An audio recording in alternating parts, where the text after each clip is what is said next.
Will Man City continue their undefeated streak? And will PSG finally get their first win of the season? Find out Dash's power rankings and more in this week's episode of the Match Week Mixdown.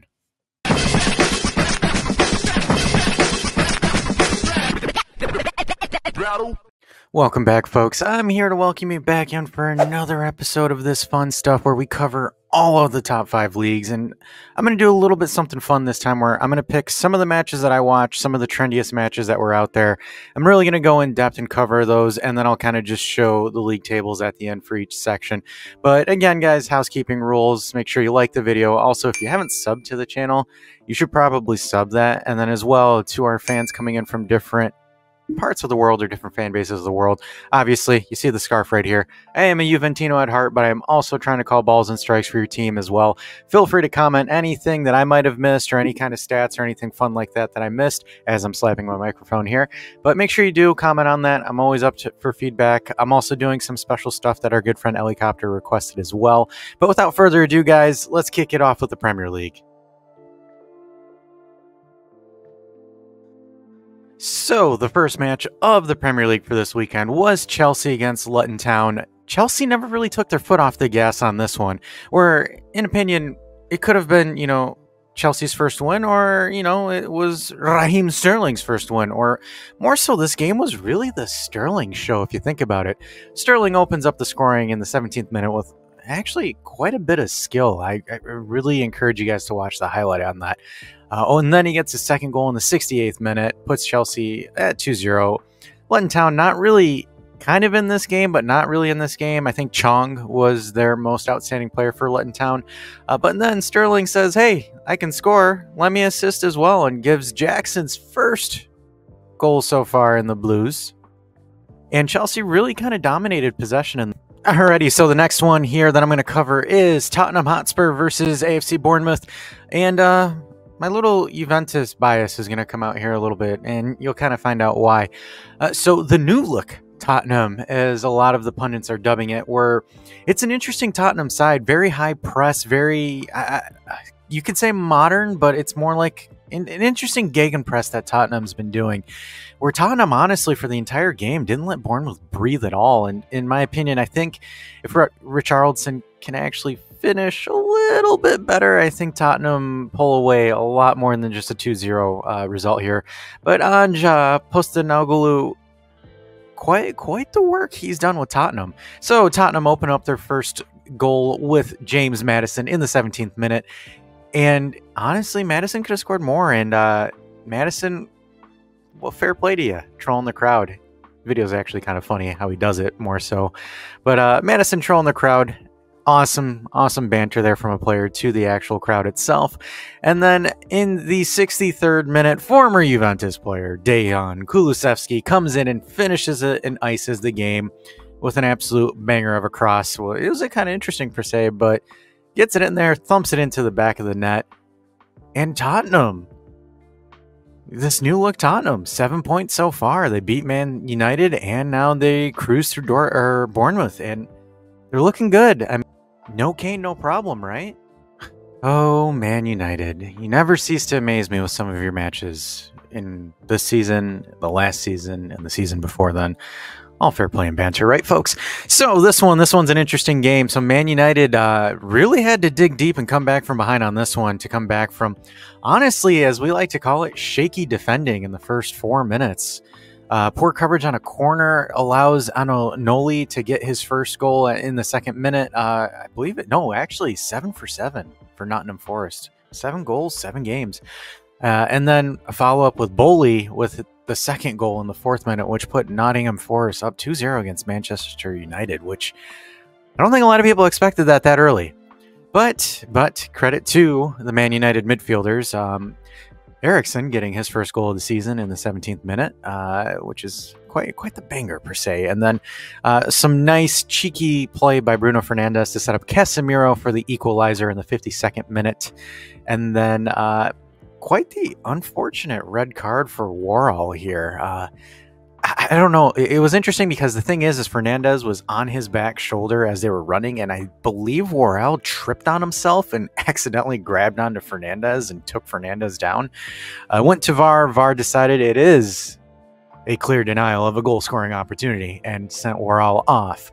That wasn't, a penalty or anything like that. It was a foul outside the box where Fernandez tried to cheekily play it to Diego Dalot, but Dalot was just, hey, forgot to plug his controller in and didn't take the shot there. But near the 76th minute, Marcus Rashford with some sauce in the box and gets tackled. Unfortunately, fortunately, depends on who you are as a fan for this game, but gets tackled in the box, and Bruno Fernandes coolly converts this penalty and gives Man United the 3-2 win at home against Nottingham Forest.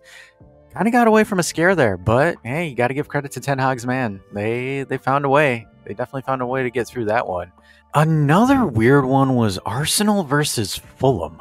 So this one ended at 2-2, but we had a goal in the first minute, and then everything else was towards the latter half of the second half. So Fulham opening up with Pereira with a goal in the first minute, which put Fulham up for about 69 minutes per se. And then Saka converts a penalty to tie the game 1-1. And then Arsenal actually end up going up at some point at the 72nd minute with a goal from Nikita in the 72nd minute.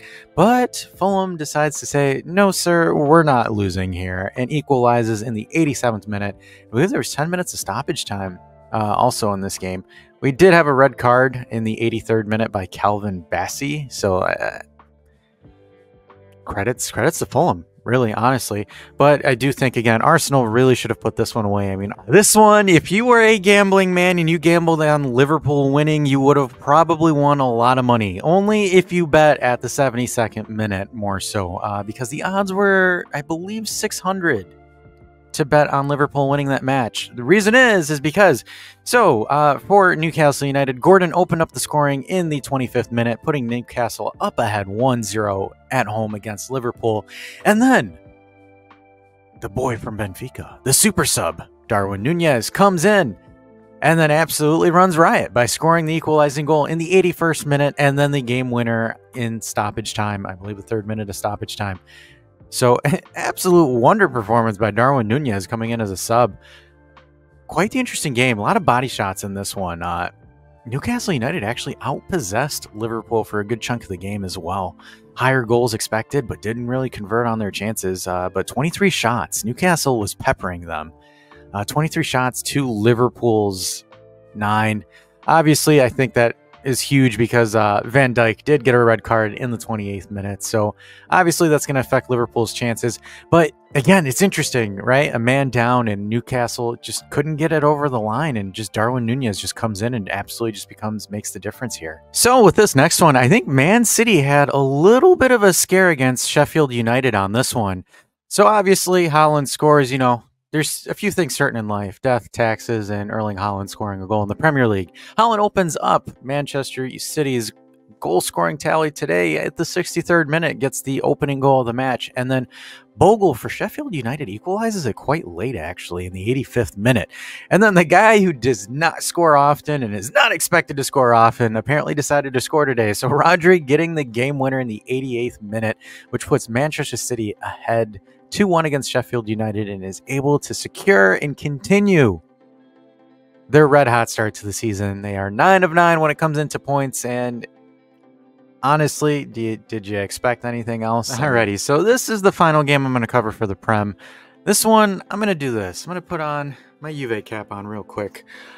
Because it's, a lot of reports about De Zerbi ball being revolutionary, changing the world and whatnot, and, some of the stuff that De Zerbi said. The reason why I'm putting on my Juve cap is there's a lot of people in the Juventus fan base that really want De Zerbi as a Juve coach, and I believe me, and as a consensus of a lot of the naysayers for De Zerbi ball, is his defensive stability. And West Ham United absolutely exposed that this weekend with their match against Brighton, winning 3-1 against Brighton while Brighton was at home. And really all 3 goals that Brighton conceded, just absolute atrocious, lackluster defending by a lot of these Brighton players. And you can argue the skill level of the players might not be as the same as West Ham's and etc. But when you look at it, and you can look at this image here for the second goal, it's just kind of showing. De Zerbi's teams just don't know how to play defense against quality sides. David Moyes, or the Moisaya, as a lot of people are calling him right now, had a higher goal expected ratio than Brighton, even though Brighton had 25 shots and West Ham only had 12, but had more precise and concise shots. So, look, sometimes you can get 25 shots a game and everyone thinks it's amazing, beautiful football, but it doesn't really mean much when your expected goals is 1.48. But, you know, alas, I think David Moyes did a fantastic job beating Brighton 3-1 and also beating Chelsea as well. So, look, man, I think the Hammers are on to something. But that's pretty much week 3 of the Premier League, guys. So we'll move on to our Spanish friends in La Liga.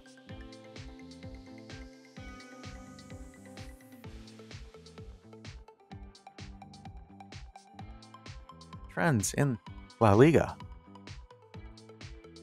Alrighty, so the first match in La Liga was a quiet match. Very un-Real Madrid-esque, per se. So Real Madrid playing Celta Vigo, and they won that 1-0 by a goal of Jude Bellingham. And yeah, really quiet, per se. Even though Celta actually had more shots than Real, 13-10, but could have been 2-0, but Rodrigo did miss a penalty, unfortunately for him. But very quiet, and you know, usually maybe I'm used to the old Real Madrids of old with Ronaldo and all those guys, but honestly, it's, you know, what do you expect from Carlo Ancelotti in league play? Slow. So this next one's definitely going to tickle your fancy, per se. Villarreal versus Barcelona. And this game was the definition of an absolute shootout. Reason is one team went up 2-0, the other team equalized, and then the other team went up, and then the other team equalized, and then the other team got the winner. So Barcelona actually kicked this game off, essentially being up 2-0 within 15 minutes by a goal from Gavi and De Jong, both scoring within the first 15 minutes of the game, going up 2-0 against Villarreal. And Villarreal says, can't let you do that, Barcelona. And Villarreal with Foyth and Sloith equalizing the game within the first half. So essentially knocking out Barcelona's advantage before halftime. Barcelona's like, damn, dude. Like, is that it? Then Villarreal says, no. We got one more for you. Baena gets the go-ahead goal to make it 3-2 in the 50th minute. And then Villarreal says, point, set, match. Your turn, Barcelona. And Barcelona says, why, thank you kindly. It was good old Fernand Torres, getting the equalizing goal in the 68th minute. And then who else other than Monsieur Robert Lewandowski to get the winner in the 71st minute. Absolute entertaining game to watch. An absolute shootout, which, I'm not going to lie, as a neutral, I love these games because I just get to see offense on offense on offense. But Barcelona being very, very concise with their shots. I'm not going to lie. I did not expect this one. Never thought I would see it. Especially from the team that did it. So, Diego Trollione, or Churliome, I'm just going to say Troll-May. Diego Simeone apparently can score 7 goals. His teams can score 7 goals in a match because Atletico Madrid absolutely run riot on Rayo Valencia. Goals by Griezmann, Depay, Molina, a brace by former Juventus player Alvaro Morata, and Correa, and then Llorente. This was an absolute roughhousing. I mean, holy smokes. And the irony of it is they only took 17 shots that game. Atletico Madrid only shot the ball 17 times and scored 7 out of those 17. They scored 7 of them. That's almost like a 40% goal to shot conversion rate. That is insane. And the funny thing is Rayo Valencia had the possession, had more passes, zero chances because it just doesn't look like they were decisive in their shots. But never in my lifetime would I ever see and call a Diego Simeone game with something more than 2 goals. I am absolutely mind blown right now. Moving on to our Deutsch friends in Deutschland here. Let's move on to the Bundesliga.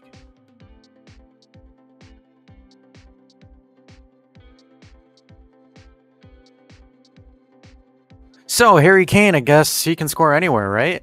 Everywhere, anywhere. So Barcelona, I'm sorry, folks. Bayern Munich versus Augsburg ended in 3-1.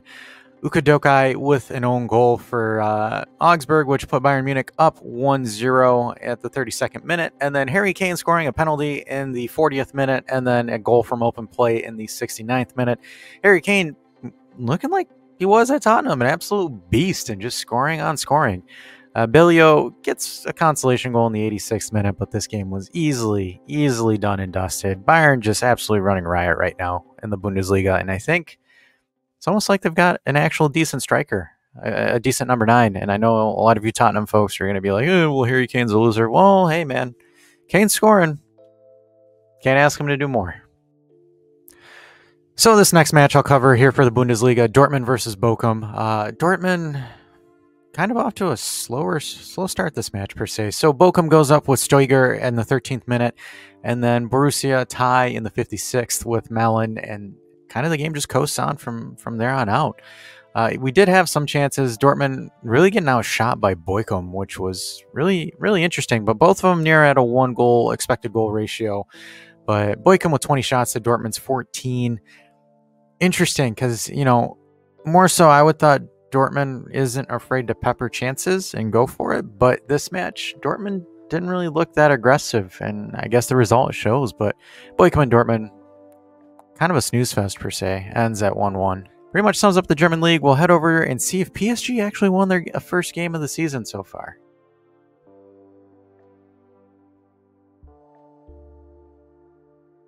All right, taking a look at our French friends, and PSG finally get their first win of the season so far, and it was a 3-1 win against Lens, and their new striker, Marco Asensio, gets his first, I believe it's his first goal at PSG this season. Correct me if I'm wrong there.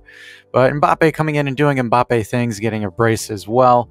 Really, this game was put out of reach more so before the 90th minute. It was 2-0, Asensio in the 45th, Mbappe in the 52nd minute. And then Mbappe gets a third in the first minute of stoppage time, and then Gula Vogel gets one in the 5th minute of stoppage time, making it 3-1 for PSG and Lens. Really, the other notable matchup that kind of happened in France more so was Nantes, is Dave would like to correct me on that one. 3-3 with Monaco there. It was quite a shootout more so. Kind of a little bit of a back and forth, per se. So Mohamed gets his first in the 5th minute, and then Minamo equalizes in the 27th. Or no, I'm sorry. Castelletto actually gets his second goal in the 15th minute, and then Minamo gets his first in the 27th minute. And then we get another goal by Mohamed, so Nantes goes up 3-1 against Monaco, and then Yetter and then Boadou follow up in the 59th and 85th minute to equalize the game, put it up 3-3, and they equalize.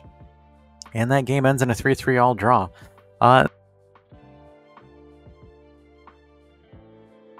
Going into Serie A, our bread and butter, per se, at this channel. So this week in Serie A was quite the interesting week. You had a couple of interesting matches, some controversy. Of course, Juve always has controversy. When is there a match that there isn't, unfortunately for us? But opening things up is Milan versus Torino. This Milan team is looking really damn scary. Look, you guys can say what you want about them, but they scored 4 goals against an Ivan Juric Torino side. Pulisic is perfect this season. 2 games, 2 goals. The first goal in the 33rd minute. Then we got a penalty for Giroud scoring in the 43rd and the 65th minute. Schürrle gets 1 goal in the 36th minute, but again, it's only one. I mean, it was 1-1 within a few minutes, but then Milan really just turned on the turbos and just put this game out of reach. And Hernandez, essentially halftime, it was 3-1 with goals from Pulisic, Giroud, and Hernandez. 3-1 at that point. I've never seen an Ivan Juric side get close to 3. Milan absolutely run just right on Torino in this one. This Milan team is looking quite scary. I'm going to be honest with you. And I did predict them to challenge for the title. So to all you naysayers, barring any injuries, I think I might be right here. Alrighty, this next one, Napoli pay homage or welcome Sassuolo into their home, only to beat them 2-0 and force a red card on them. So Osimhen opens up the game with a penalty in the 16th minute and scores it, putting Napoli up 1-0. And Sassuolo commit a foul. Maxine Lopez commits a foul, and our good friend Giacomo Raspadori takes the penalty and misses it, which is interesting. I'm surprised why I didn't give Oisim the second one. Whatever. I'm not the coach. I'm not Rudy Garcia. I don't pick who takes penalties. But Sassuolo go a man down within the 51st minute. So the second half is honestly cruise control for Napoli. You're at home. You're not losing this game. Sassuolo really uninspiring at the start of the season so far. But Di Lorenzo gets the second goal in the 64th minute, putting Napoli up 2-0 and absolutely just icing this game. Unfortunately for Sassuolo, they lose 2-0 here. So moving on to the other side of Milano. Well, technically they weren't home for this one, but Inter play Calgary, and they really just kind of run through them 2-0. Looks like Thuram is showing to Interisti, hey, no Lukaku, no problem here. Sets up an assist for I believe it was for the Dumfries goal. Yeah, it was for the Denzel Dumfries goal to put them up 1-0. And then Lautaro Martinez, continuing his goal-scoring form, in the 30th minute by an assist by Federico DiMarco, and gets the icing goal per se. And Calgary didn't really put any attempts on target, more so. Goal multiplier 0.63, Inter with 0.97. They went up, Inter went up, and we're like, hey, power saving mode. There's no point in chasing this game further because they're not looking threatening at all. Inter cruise to this one, go 2-0 and win this one and put it to bed easy. Roma cannot catch a break this season, can they? I'm kidding, but Hellas Verona at home against Roma, really interesting per se. So Duda and Ndonge get 2 goals within the first 45. So Duda in the 4th minute to go up 1-0, and then Ndonge getting the next goal in the 45th plus 3rd minute of stoppage time to go up 2-0 against Roma. And honestly, and yes, the news did break that Roma are loaning Lukaku or receiving Lukaku this season, but War getting the goal in the 56th minute header off a set play here. Without a definite striker, Roma really have offensive issues right now. I know Mourinho is suspended, but they're creating chances and opportunities, but they're just not finding the back of the net. Roma. Alrighty, so this one, Fiorentina fumble a 2-0 lead to Lecce, where Gonzalez and Duncan could put Fiorentina up within the first 30 minutes, and you could say the Fiorentina deserved to go up even more, but they just didn't convert. And then Lecce found a way back into the game with Raffia and Kristovic in the 49th and 76th minute, and really equalized. And fortunately, that's the thing with Italiano ball. You either put them away by 6-0 or you draw like this and don't capitalize on it. But Fiorentina, honestly, in my opinion, dropped the ball here. An opportunity to get another win and go to the top of the table. But unfortunately, they equalize here, and it is 4 points instead of 6. Atalanta have become the first victims of Di Francesco ball. They played Frosinone at home or away, and Frosinone beat Atalanta. Harouai and Monteresi get their first opening goals in the 5th and 24th minute to go up 2-0 against Atalanta and until halftime. Duvan Zapata tries everything he can there to get 1 goal in the 56th minute, but it just unfortunately was not enough for Atalanta, and Atalanta were pressing and they were putting chances and opportunities and just not finding the back of the net. And Di Francesco ball claims its first victim of the season. Watch out for this Frosinone squad, or as us Juventini like to call them, Juventus B, just because they now have Baranachea, they also have Mattias Sule and Caio George from Juve. So a bunch of Juventus loan players coming into this Frosinone squad. So watch out. These guys have upset written all over them. I hate covering this one, but the last one I'm going to cover here is Juventus and Bologna. They tied 1-1. Lots of controversy on this one, from a bunch of, a missed call on a tackle on a Bologna player in the Juve box, a Dusan offside goal that might have, the rule is the rule, how it is, and then a potential handball that wasn't looked at. A bunch of shenanigans. But look, I'm going to be honest. If you're Juventus, you put this game away, and unfortunately they didn't. You can say it's the rain, whatever, but Allegri, furious, absolutely did not even take a post-game interview, went into the locker room, and allegedly, reporters are saying you could hear him yell in the background. But Ferguson opened up the goal-scoring accounts for this game in the 24th minute by, honestly, a really sloppy tackle by Sandro and Bremer, where it almost looked like they slid into each other instead of the ball. The ball falls into Ferguson. Ferguson buries it into the corner and goes up 1-0 here. And then the equalizer is scored by none other than Dusan Vlahovic, who gets a really, really crisp cross from Illing Jr. and gets a nice clean header into the bottom corner, equalizes this game. I'm not going to go too much into the controversy of it. You can look at our other videos or post games where we recap it and stuff like that. But overall, I'm a little bit disappointed as a Juventini, but alas, we move on. Alrighty, so that's pretty much the mixdown that I have here. So I know I said I was going to do some power rankings, so I'll kind of give them just quite briefly right now. So right now, in number 1, I have Manchester City. Again, just they're a dominant team and they're an absolute powerhouse at the moment. Right now at 2nd, I have Real Madrid, just again, coming into La Liga, just dominating, doing what they do best. 3rd, I have Bayern Munich with, again, a really, really dominant start to the season in the Bundesliga as well. In 4th, I have AC Milan, just because 6 goals in their first 2 games in Serie A is pretty damn awesome, and they've only conceded 1. And then my final spot, I'm going to round this off. I'm going to just do it briefly more so, is Napoli. I think Napoli have done quite well here. Again, they're another undefeated team. 5 goals, 1 conceded, and then I believe it's more so a couple of Premier League sides. I'm going to throw Tottenham, Liverpool, bone as well after. So those are my 5 big picks of the week so far. Obviously, I'm going to make it a little bit more official and fancy. But anyways, guys, thanks for tuning in. This one was a little bit of a long one. So again, guys, if you made it this far, housekeeping stuff, just so we can, do more things. Again, if you guys have any questions, comments, or concerns, slap them down in the comments, or again, you can join our Discord and you can personally message me and tell me, hey, I like this, you should do this, adjust this. But anyways, guys, thanks for tuning in. I will catch you this weekend.